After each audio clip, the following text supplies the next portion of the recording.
Columnist Ezra Klein. Also joining us is Simon Rosenberg, the founder and executive director of the New Democrat Network. All right, guys, I want to talk to you about both things. If the Republicans have gone too far right, and if that has shifted the spectrum for the Democrats. Ezra, I mentioned your article. I thought it was really interesting. I know because I was a moderate Republican in the 1990s, and the president is way to the right of me now, and I have hardly changed any position. So tell us why you think that that's true. So I have three examples, and I'm talking here about domestic and economic policy.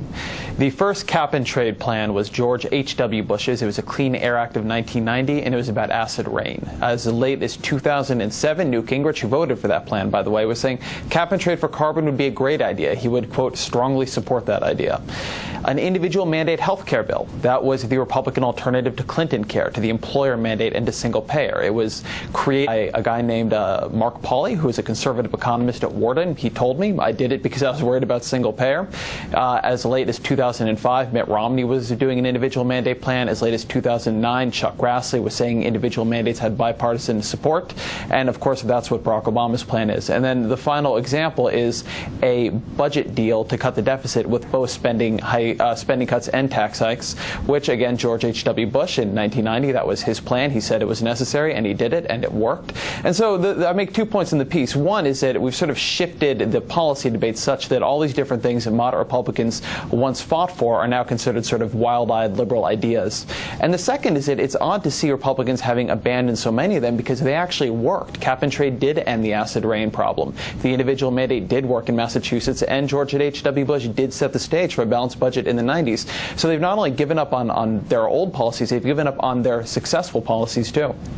Look, I think that point is inarguable. It's the point I always make. The spectrum has obviously shifted before our eyes. So, Simon, let me ask you about that. I mean, when you put in civil liberties, too, that's even worse. God, right now we're authorizing dropping bombs on top of United States citizens without a trial from predator strikes. I mean, if Reagan did that, people would have gone ballistic. It would have been crazy. It would have been unthinkable, right?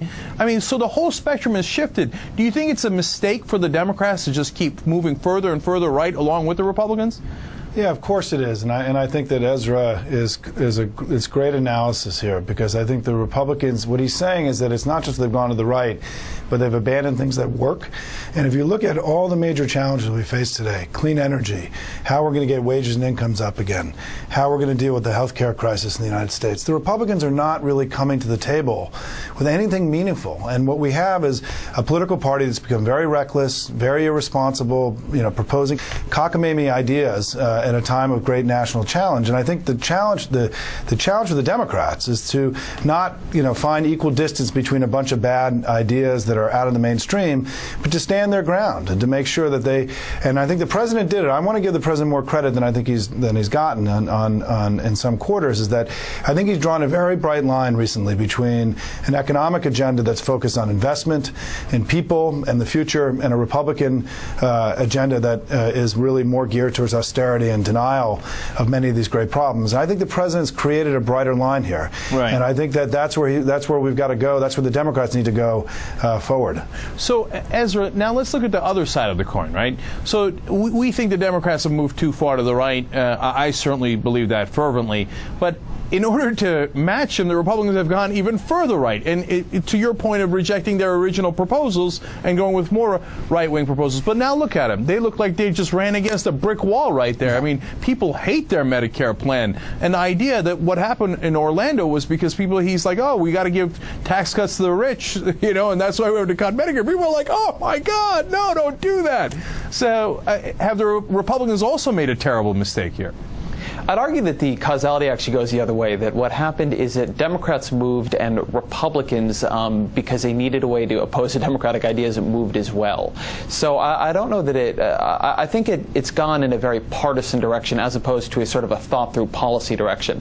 Something interesting that happened today when John Boehner was trying to defend the Ryan plan is he said, the Ryan plan, it's just like bringing the Obama health care plan to Medicare.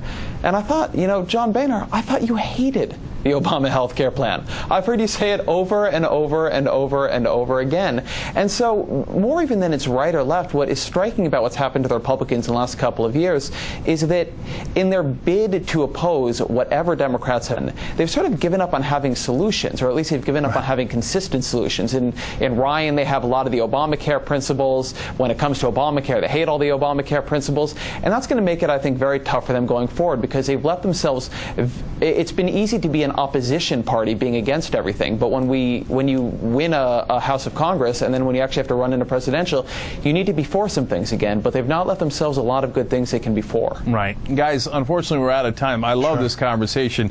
And, you know, the other thing I'd love to know is, when are we going to talk about the progressive budget? You know, Rachel Maddow has made that point. I've made that point. I don't know why the president isn't bringing that up, but it's part of moving the spectrum. But look, Ezra Klein of the Washington Post and Simon Rosenberg from the New Democratic Network. Guys, thank you for coming on. Great conversation. Sure. Thank you. All right. Now, I want to thank everybody for watching. Of course, you can follow me online.